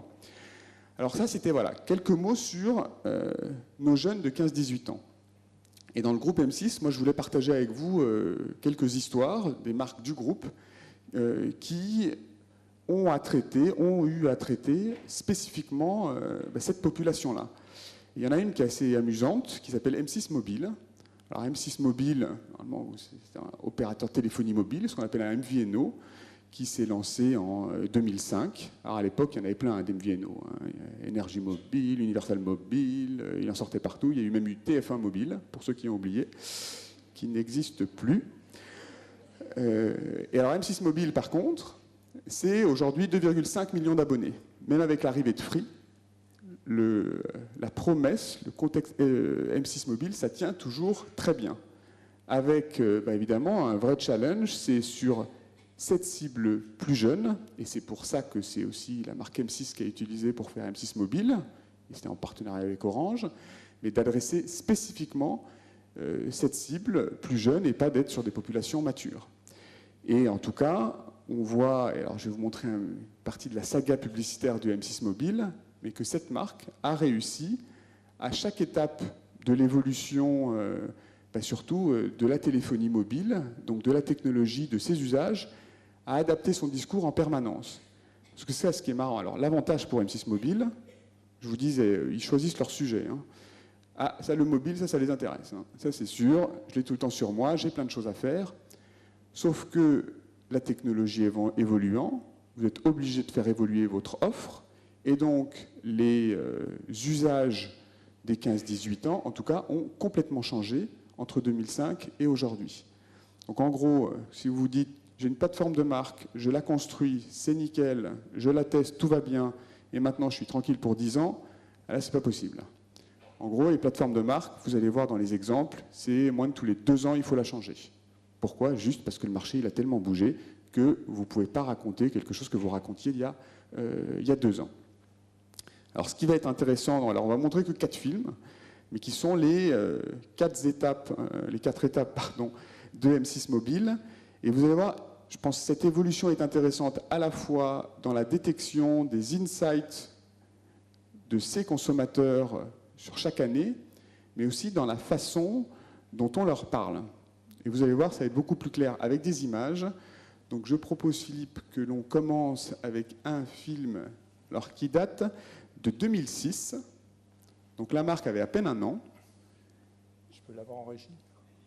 Je vais le lancer, hein, mais il va partir tout de suite. Donc voilà, il va partir, on sent qu'il part. C'est pour ça que je veux l'avoir tout de suite à l'écran, s'il vous plaît. Il faut vous souvenir de 2006, hein, la téléphonie mobile, c'est pas ce que c'est aujourd'hui, ce ne sont pas les mêmes téléphones.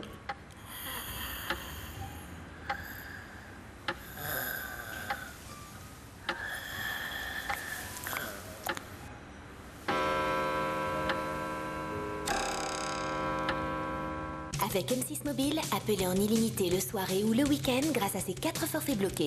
M6 Mobile by Orange, le mobile plus que... Alors toujours 2 commentaires. Un sur la promesse et qu'est-ce qu'on leur propose. En 2006, en gros, c'est que j'ai un téléphone mobile, je veux pouvoir appeler de partout. Il n'y a pas encore de smartphone, ou alors pas tout à fait à cette époque-là. Et donc vraiment, c'est, moi, je veux parler avec mes potes tout le temps. Donc la promesse, c'est l'illimité de la communication, de la communication, de la communication. Ça, au moins, c'est clair. Et ensuite, à un bon prix qui n'est pas trop élevé, puisque je vous ai dit qu'ils n'avaient pas beaucoup d'argent. Et ensuite, alors, il y a le registre créatif, évidemment.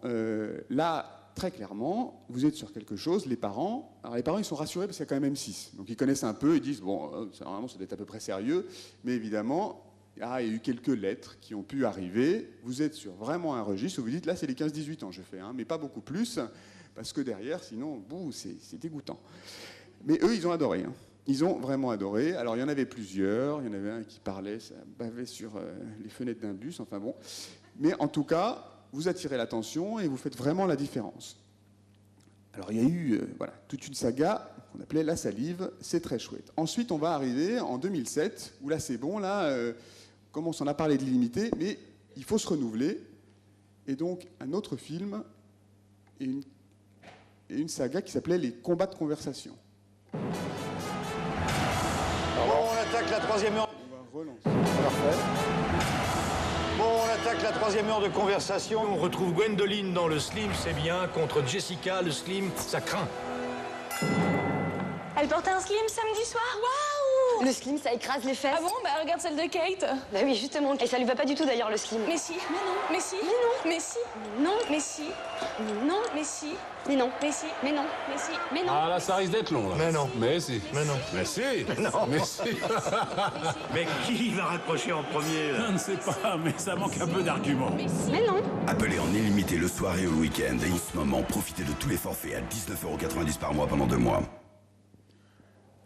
Donc là, sur la promesse, vous êtes toujours, parce qu'il n'y avait pas encore trop les smartphones, mais c'est l'illimité, les SMS vont arriver, et toujours c'est, voilà, alors la salive, ça a fait son temps à un moment, mais vous pouvez tellement parler que ça peut durer des heures. Mais là, vous regardez, on commence à être, mine de rien, alors toujours orienté plutôt cible adolescente. Eux, ils se reconnaissent, ce qui est très très dangereux. Hein. C'est quand même faire passer pour jeune un vrai risque, hein, parce que si vous loupez, ils le sentent tout de suite. Mais là, ça marchait, je disais oui, c'est bien nous. Et en plus, pour les parents, là, on commence à être déjà plus acceptable, tout simplement parce qu'au bout d'un moment, quand vous voulez élargir votre base d'abonnés, on commence à avoir d'autres personnes qu'il va falloir convaincre. Donc, ça devient plus acceptable. Donc là, on était en 2007. On va arriver en 2009 maintenant.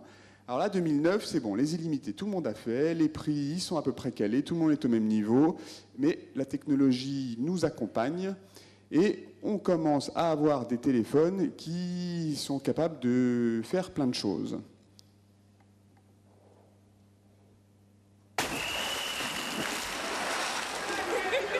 Sors la tête de l'eau. Regarde devant. Bonjour. On allonge les bras.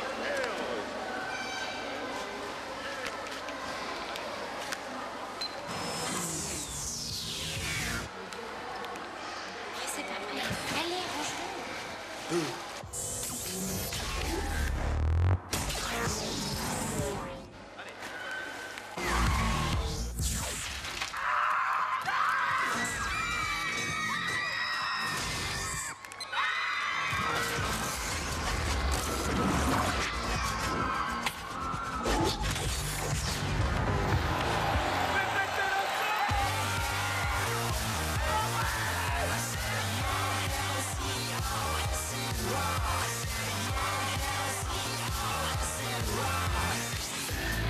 M6 Mobile?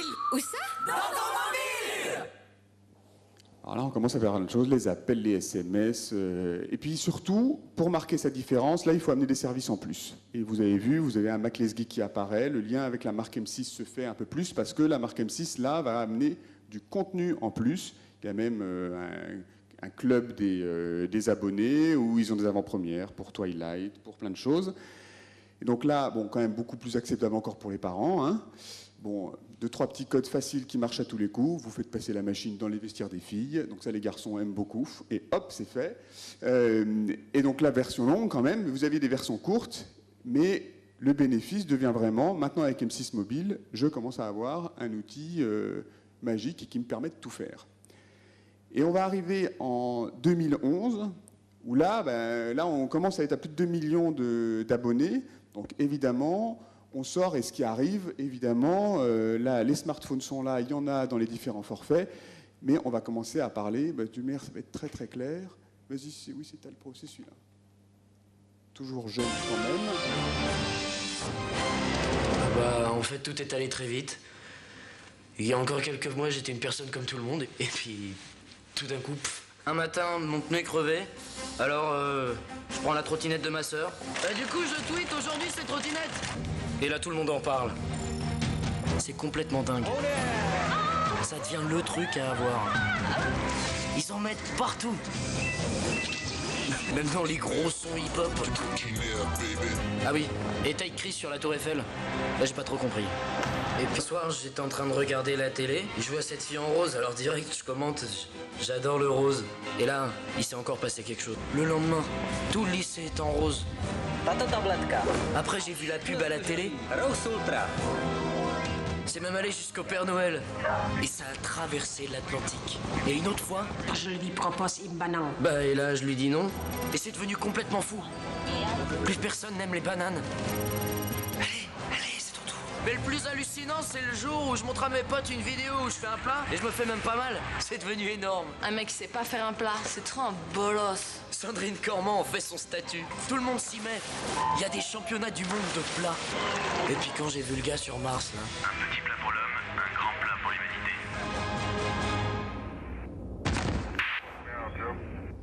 Et puis j'ai eu un flash. Comme avec tous les forfaits M6 Mobile, j'ai accès à des actus et bons plans avant les autres, je suis devenu la personne à suivre. M6 Mobile, t'as le profil. Donc là, ça y est, c'est encore une nouvelle étape, c'est que M6 Mobile, le bénéfice, c'est quoi? C'est évidemment les réseaux sociaux, mais vous devenez vous-même quelqu'un, et donc les bénéfices des réseaux sociaux aussi, vous les réappropriez, et donc on est beaucoup plus loin du début de la marque, avec juste, tu peux appeler en illimité. Voilà, donc l'usage, la proposition de la marque, elle a évolué avec la technologie, surtout avec les usages de cette population-là, puis surtout, ça s'est énormément élargi. Et vous voyez, en termes... Alors, c'était des versions longues, hein, on a le temps, là. Mais il y a des façons aussi de leur parler. Alors, parfois, on peut être choquant vis-à-vis des parents, parfois moins choquant. Alors, qu'est-ce que ça veut dire, puisque c'était quand même le thème, oui, en termes d'études, tout ça, parce que je ne vais pas vous montrer de résultats d'études plus que ça, mais ce que ça veut dire, pour moi, il y a une chose principale, et quand je vois les équipes de M6 Mobile, qui eux aussi n'ont plus entre 15 et 18 ans. Mais c'est de l'observation en permanence. Et vous devez être en permanence il faut être des éponges de 15-18 ans, et même si on ne les a pas. Et alors pour ça, après, les outils qui nous sont disponibles pour faire ça, ils sont hyper larges, ils peuvent changer tout le temps, il faut tester les nouvelles choses.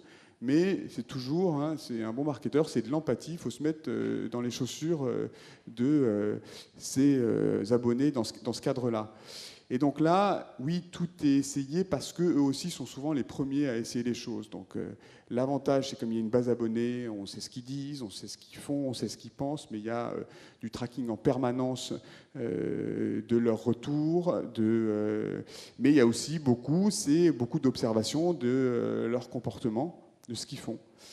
Plus même de temps en temps que de réelles interrogations en quantitatif qui ne sont pas plus utilisées que ça. Mais s'il y a juste un mot à garder en tête, c'est juste de l'observation pour savoir ce qui va arriver et savoir quel est le vrai bénéfice. Quand on est sur les réseaux sociaux, on ne leur dit pas juste « tu as accès aux réseaux sociaux », on leur dit « tu es la personne à suivre ». Parce que c'est ça qui est important, c'est derrière être avec des followers de partout. Donc ça, c'est l'exemple d'M6 Mobile. Alors, j'ai arrêté volontairement en 2011 parce que maintenant, il commence à y avoir de nouvelles publicités pour M6 Mobile qui tournent, puisqu'on arrive aussi à une marque qui, au bout d'un moment, 2,5 millions d'abonnés, vous voyez, qui est déjà très très forte et qui couvre très très bien les 15, 18 ans jusqu'à 25 ans maintenant. Mais pour faire de la croissance, il y a un moment, vous ne pouvez pas vous satisfaire uniquement de cette cible-là. Et là, on commence à arriver, c'est là où les choses se compliquent énormément, parce qu'être une marque vraiment très forte sur les ados, en les comprenant bien, on y arrive, c'est quand on a besoin de convaincre aussi d'autres gens. Donc là, la marque est dans une phase intéressante, qui est aussi d'utiliser Stéphane Plaza de M6 pour élargir vraiment sur les jeunes adultes. Mais moi, je vais faire tout de suite le saut vers une autre marque du groupe M6, qui est une marque, alors la média, c'est W9, qui est dans l'ensemble du paysage audiovisuel, une chaîne qui est, en tout cas en termes de profil, qui est plutôt jeune. Quand on fait des plans médias sur des populations 15-35 ans, évidemment, W9 est privilégié. La seule chose, c'est quand vous faites de la télévision gratuite, vous ne pouvez pas faire une chaîne ado. C'est pas possible parce que le marché publicitaire pour ça, il n'est pas suffisamment large. Vous n'avez pas de quoi vous financer. En câble satellite, vous pouvez vous le permettre. Pas quand vous êtes une chaîne gratuite nationale. Donc, là, on est dans un cadre où vous avez une chaîne qui veut à la fois attirer les populations les plus jeunes, être pertinente, mais qui ne peut pas faire que ça. Et donc, vous avez tout un travail qui se fait avec multiples variables. Si vous prenez le premier élément que sont les programmes, eh bien, vous allez avoir des programmes qui sont effectivement très en affinité avec les jeunes, Moi, je prends, quand vous avez Soda avec Kev Adams, il faut être capable de dénicher Kev Adams et de faire Soda, qui veut dire ado, à l'envers. Un programme qui, lui, a une très très forte affinité avec ces populations les plus jeunes. Une saga merveilleuse qui est les Ch'tis, qui soit à Mykonos, à Las Vegas, je vous encourage à les voir. Ça, évidemment, hyper forte affinité avec les plus jeunes. Les Simpsons, encore plus enfants de temps en temps, mais là aussi, les 15-20 ans sont des grands fans des Simpsons. Le fait que ce soit une chaîne musicale, vous envoyez plein de signaux qui disent « on vous parle à vous ». Et maintenant, ensuite, la vraie difficulté, c'est comment je fais pour avoir des programmes plus larges. Alors, il y a des programmes plus larges qui leur parlent aussi, quand vous allez faire du sport, que ce soit du football avec l'Europa League, que ce soit du tennis avec les Masters. Là, ils se sentent aussi concernés. Et il y a un moment, vous êtes obligé de lâcher plus la main pour être plus large, quand, par exemple, vous avez enquête d'action, enquête criminelle. Là, on est du vrai magazine d'info, comme, à la patte W9, donc c'est dynamique, des montages serrés, et puis il y a souvent des histoires de policiers et la BAC de Paris. Mais, donc ça, on sait que ça les intéresse, mais là, vous êtes obligé de taper plus large et toujours être pertinent pour cette cible-là. Et les derniers signaux vraiment que vous pouvez envoyer, c'est souvent l'habillage de votre chaîne ou des bandes annonces, la façon de leur parler. Regardez l'habillage de la chaîne W9 depuis le début. Alors il a, en tout cas avec ses gros logos qui explosent, où il y a du dynamisme et il y a aussi beaucoup de divertissement sur la chaîne qui leur permet d'être toujours concernés. Mais c'est vrai que très vite, on en est à cette difficulté, c'est être pertinent pour les populations plus jeunes. Et là, je reviens à ce que je disais au début, qui veulent être différents, donc ils sont en opposition. Donc si vous parlez à tout le monde, ça leur plaît moins, mais il y a un moment, vous êtes obligé de leur parler et en fait de faire le lien avec des gens plus âgés, des jeunes adultes et aussi, dans le cadre de M6 Mobile, avec leurs parents qui sont ceux qui vont payer et qui décident. Donc ils sont merveilleux. Nous étions merveilleux quand nous avions cet âge-là. Et maintenant, pour continuer à les séduire, c'est les comprendre au mieux et à un moment leur donner des signaux très clairs, mais être capable de taper plus large et pas non plus être excluant sur les autres cibles. Voilà, ces deux histoires qui étaient M6 Mobile et W9. En tout cas, j'espère que ça vous aura intéressé et on est disponible pour des questions.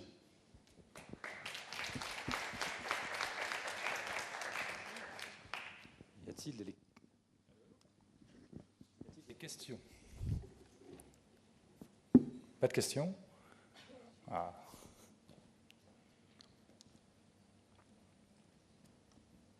Alors, je crois qu'on a bien compris que les 15-18 étaient une cible très particulière, très réduite, très à part, et que la difficulté, c'est de pouvoir éventuellement l'étendre. Vous nous avez parlé de l'extension vers des tranches d'âge plus âgées. Qu'en est-il éventuellement d'essayer d'aller taper les 12-15? Est-ce qu'ils fonctionnent de la même manière? Est-ce que... Alors ça, c'est pas tant sur... mais j'ai d'autres expériences, là, plutôt dans la confrérie de chocolat.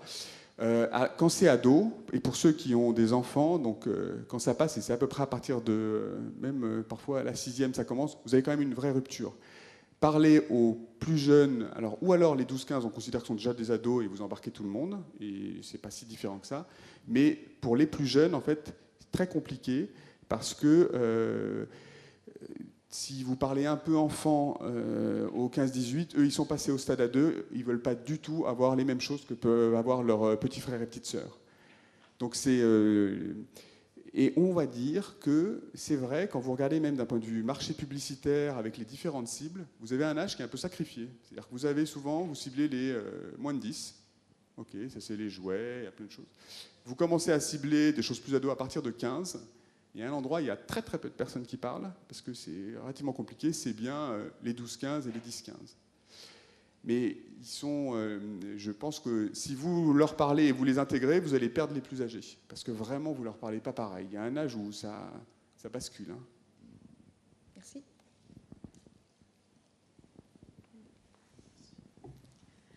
J'avais une question par rapport aux études. Vous disiez que vous aviez fait peu de questionnements. Mais quand vous en faisiez, comment vous touchiez justement cette cible qui répond peu aux études? Alors on arrive à les faire répondre. Ça, je pense qu'il y a plein de spécialistes qui, il faut savoir leur parler.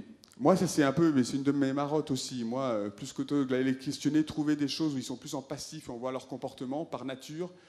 Je préfère de loin. Vous voyez, notamment en télévision, si vous demandez aux gens qu'est-ce qu'ils regardent, pourquoi, souvent ils vous disent pas ce qu'ils font d'ailleurs. Ils regardent beaucoup regardent Arte, l'information, toute la journée. Et en fait, non, pas du tout. Ils regardent les ch'tis, en fait. Mais, alors, l'avantage, ils sont parfois plus cash, mais donc, c'est beaucoup, donc toujours les observer.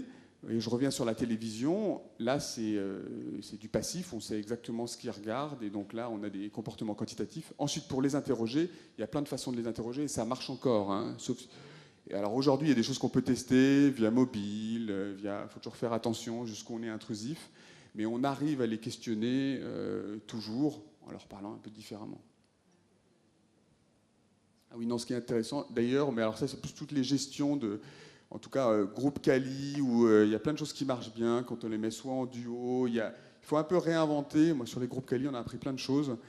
La façon, parce qu'en groupe, derrière, vous avez des phénomènes de groupe qui sont un peu particuliers chez eux. Attention, garçons et filles en même temps, évitez. Donc, parfois, il y a des solutions plus simples qui marchent par paire. Ça, c'est un truc qui marche pas mal sur cette cible-là. Mais bon, là, il y a plein de spécialistes, je suis sûr, qui seront même plus compétents que moi. Bonjour, je travaille dans une société où la marque mère est très très ancrée. Je voulais savoir si vous aviez suivi des études, notamment pour connaître en fait l'impact de la marque M6 sur cette cible et dans quelle mesure ça vous avait desservi ou non par rapport à votre objectif. Alors ça, c'est une excellente question. Parce que si, vous voyez, on dit, et même Philippe le disait, la marque M6, c'est jeune. En fait, le côté marque M6 jeune, c'était il y a 20 ans. Hein. La petite chaîne qui monte. Bon, maintenant, M6, c'est une chaîne, c'est plutôt, effectivement, des mères au foyer qui peuvent avoir 30 ans. Donc M6 en soi-même, alors à garder des côtés jeunes parce que dynamiques, parce que positifs, qui veut aller de l'avant, mais en soi-même pour des 15-18 ans, W9 aujourd'hui est une marque plus appropriée. Et pourtant, en 2005, on a dit que ça sera M6 Mobile. Donc, les raisons pour ça, elles sont multiples. Alors d'abord, nos marques, ça je ne l'ai pas dit, oui, c'est M6 W9 ont beaucoup de chance quand même, parce que pour des ados, ce sont des marques gratuites. Puisqu'elles sont, vous n'avez pas payé, hein, une fois que vous avez regardé, on ne vous demande pas un chèque. Donc déjà, ils les aiment bien, tout ce qui est gratuit, ils trouvent ça sympa. Mais bon, M6 a comme avantage d'être une marque média, dans lequel il y a effectivement du divertissement. Et ensuite, l'autre gros avantage quand on est en téléphonie mobile, c'est comme il faut aussi rassurer les parents, ça a tendance à le poser, et à poser un certain statut, et dire aux parents, si c'est M6 Mobile, tu peux. Et donc on arrive à bien être, en tout cas ça a été un bon équilibre, et les chiffres le montrent après, de j'intéresse les plus jeunes, mais je rassure aussi les parents. Des marques plus type, mais qui existent toujours, hein, ou Universal Mobile, vous voyez, là, ça parle un petit peu moins aux parents, ça fait un peu moins sérieux. Et je sais que les équipes, en tout cas, se posent toujours la question, et on fait le lien entre les fonds de marque de la marque M6, et en disant, qu'est-ce que M6 Mobile veut s'attribuer? Mais M6 Mobile ne s'attribuait, vous voyez, quand on a fait, même quand vous voyez la trottinette, on parle de taille crise, c'était sur W9, ces histoires-là. Donc à un moment, on ne s'attribue pas tout ce qui est lié à la marque M6. Donc on fait un peu notre marché, et c'est une équation, un habile dosage.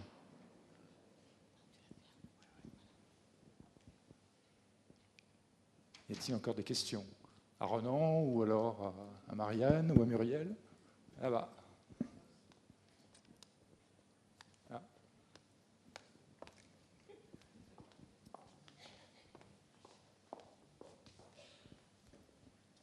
Alors moi j'avais une question parce que vous parliez de W9 et vous disiez que c'était vraiment une chaîne pour les jeunes, mais que vous ne pouviez pas non plus, comme c'était gratuit, ça peut pas être... il ne peut pas y avoir des programmes que pour les jeunes, mais est-ce que du coup vous travaillez sur tout ce qui est interaction entre le mobile, les tablettes, créer du contenu en parallèle des programmes qui sont diffusés, etc. Comme on a pu voir avec, sur TF1 plutôt avec MyConnect. Alors il y a le truc qui fait mal parce que ça on l'a lancé 6 mois avant eux. Donc moi je vous engage à télécharger l'application M6 ou W9. Ou en gros, et d'ailleurs c'est bien plus... Non, c'est juste M6 et W9. M6, W9 et Sister. D'accord. Donc carrément. Et d'ailleurs c'est vachement plus performant que Connect, je vous explique pourquoi. Non mais il y a de la synchronisation, c'est-à-dire que vous lancez votre application, mais c'est typique, c'est un bon exemple parce que ça fait partie des usages, mais là c'est au-delà de M6 Mobile, mais des usages en télévision, alors qui se développent, en tout cas que maintenant la technologie permet, qui est ce qu'on appelle toutes les applications second écran. Et donc, en plus, il y a des vrais choix, nous, technologiques. Ce qu'il faut savoir, c'est que nous, tous nos signaux, que ce soit M6, W9, O6 Sister, en fait, ils sont watermarkés. Dessus, vous avez une marque audio qui est complètement inaudible, qui est incorporée au signal. Et donc, vous prenez votre mobile, j'ai mis là, je pourrais vous montrer, mais il y a pas de, on ne diffuse pas M6, je ne sais pas si vous pouvez, et vous allez le mettre, il y a une appli, ça s'appelle Devant ma télé, ça s'appellera peut-être Connect bientôt, et derrière, votre mobile, il entend la télévision et il sait que vous êtes en train de regarder M6, pareil pour W9 et pareil pour Sister. Et là, vous allez pouvoir avoir un certain nombre de programmes. Alors déjà, vous avez tout un flux d'échanges Twitter et vous voyez tout ce qui se tweet à propos de l'émission que vous êtes en train de regarder. Mais surtout, vous avez des émissions qui maintenant sont avec ce qu'on appelle du contenu enrichi, c'est-à-dire vous allez avoir des questions, vous pouvez avoir du contenu en plus, vous allez avoir des sondages au milieu. Je vous donne l'exemple, c'est pour ça qu'on était en avance, on l'a fait avec Incroyable Talent, c'était l'hiver dernier. Et bien à chaque prestation de candidat, on vous disait rouge ou jaune ou bleu, qu'est-ce que vous préférez? Alors, et le truc, en fait, ce qui plaît là-dedans, ce qui est sympa comme expérience, c'est pas uniquement je donne mon avis, mais c'est qu'en plus vous avez le résultat de tout le monde au moment où vous venez de le donner. Et en fait, là aussi, le vrai bénéfice, c'est de se comparer à ce que pensent les autres. Et donc ça, effectivement, mais W9, M6, c'est l'ensemble des chaînes du groupe, maintenant propose ces services sur de plus en plus de programmes.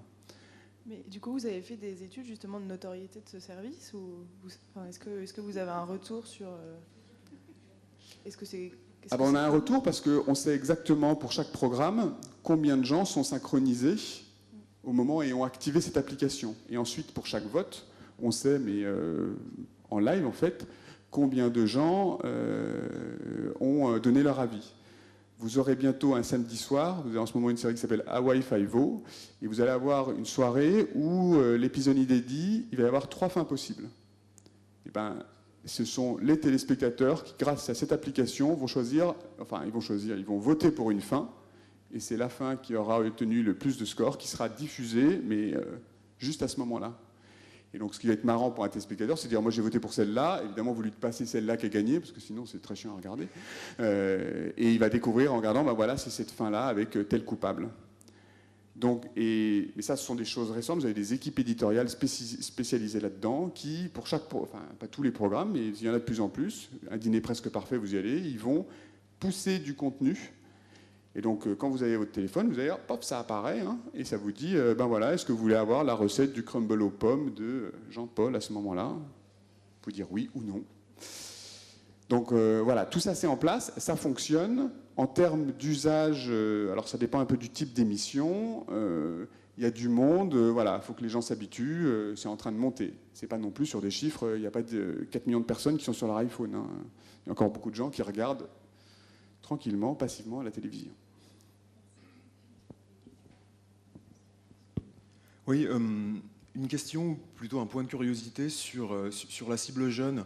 On sait, vous savez que cette cible-là est loin d'être homogène. La jeunesse des quartiers populaires n'est pas la même que celle des quartiers bourgeois, elle n'est pas la même que celle des milieux ruraux. Un sociologue disait la jeunesse n'est qu'un mot. Les jeunes n'ont pas tous les mêmes comportements médias. La question est comment vous segmentez la cible jeune et comment vous tenez compte de cette segmentation sur le plan média ou sur la manière de communiquer avec eux? Alors, quand on parle de mass média, souvent, vous avez raison, ils sont très différents. Néanmoins, oui, je prends l'exemple des ch'tis. Les ch'tis, ils sont très très nombreux à regarder. Et parce que c'est un mass média et que c'est gratuit pour tout le monde, la plupart du temps, vous ne partez pas dans de la sursegmentation à délivrer des messages parce que le job, c'est quand même de séduire le maximum de monde. Donc, votre question, en fait, moi, je la retourne dans un autre sens. C'est nous, quels sont les sujets qui vont aller au-delà et qui peuvent les intéresser tous? Mais il y en a. Et il y en a. Ils ne sont pas tous complètement différents. Ils ont tous un certain type d'aspiration. Et il y a des sujets, des façons de raconter les choses qui marchent pour tous. Et M6 Mobile, avec ses 2,5 millions d'abonnés, il y a des façons quand même de leur parler de façon large pour tous. Après, moi je sais que M6 Mobile et leur club d'abonnés, ils arrivent à avoir des choses qui sont beaucoup plus... c'est personnalisé, c'est plus que du CRM par rapport à qui ils sont en géographie et à leur comportement et à leurs usages sur leur mobile.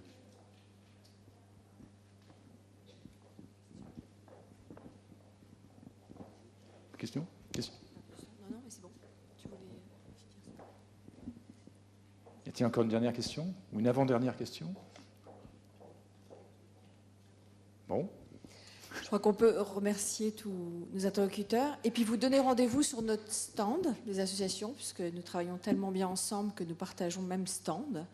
Donc nous sommes 237, si vous voulez un peu plus découvrir chacune de nos activités et nos spécificités. Merci encore beaucoup à vous tous. Bonne journée.